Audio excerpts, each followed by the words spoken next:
Syria के राष्ट्रपति बशर अल असद की सत्ता को उखाड़ फेंकने के लिए एचटीएस यानी हयात तहरीर अल शाम और तकफीरी विद्रोही गुट के लड़ाके तेजी से दमिश्क की तरफ कूच कर रहे हैं।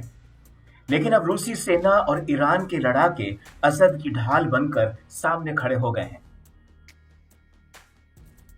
हालांकि एचटीएस के भीषण हमले राष्ट्रपति असद के इस सुरक्षा घेरे को तोड़कर दमिश्क के बेहद करीब पहुंच चुके हैं।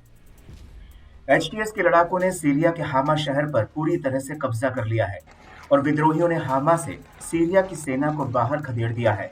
और अब एचटीएस का अगला टारगेट सीरिया का होम्स शहर है। बीबीसी के मुताबिक होम्स एक रणनीतिक शहर है जो राजधानी दमिश्क को भूमध्य सागर के तट पर बने अलावी से कनेक्ट करता है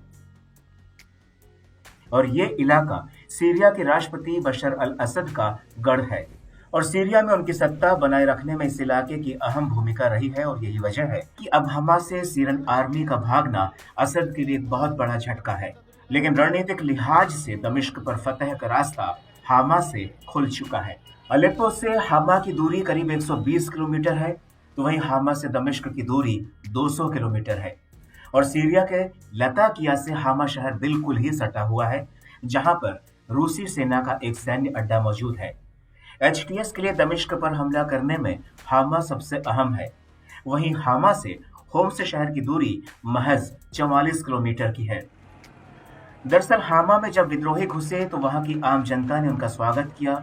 इसकी सबसे बड़ी वजह है 40 साल पहले यहाँ पर असद के पिता द्वारा कराया गया नरसंहार है, जिसकी वजह से हामा पिछले 4 दशकों से विद्रोह की आग में धधक रहा है। तत्कालीन राष्ट्रपति हाफिज असद ने अपनी सेना के जरिए हामा शहर में कत्लेआम कराया था, जिसमें 40,000 से ज्यादा लोगों की मौत हुई थी। यह नरसंहार करीब 1 महीने तक चला था और यही वजह है कि हामा शहर शुरुआत से ही विद्रोह का गढ़ बना रहा है।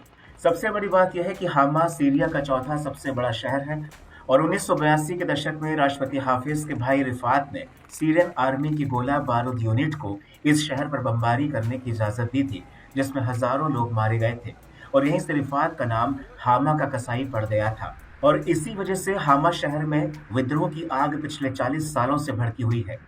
इन सब के बीच आपको ये भी बता दें कि हामा सीरिया के 2 बड़े शहर मोहरादा और सलामिया पर कंट्रोल रखने में काफी अहम है। मोहरादा में धार्मिक अल्पसंख्यक ईसाई और सलामिया में इस्माइली मुसलमान रहते हैं और हामा के बाद अब होम्स पर एचटीएस के लड़ाके कब्जा कर सकते हैं। दरअसल होम्स में सीरिया की 2 सरकारी तेल रिफाइनरी कंपनियां हैं। इसके अलावा होम्स शहर से ही दमिश्क का रास्ता भी खुलता है और होम्स शहर ही दमिश्क को समुद्री तट से जोड़ता है, जहां पर राष्ट्रपति असद का मूल गांव है।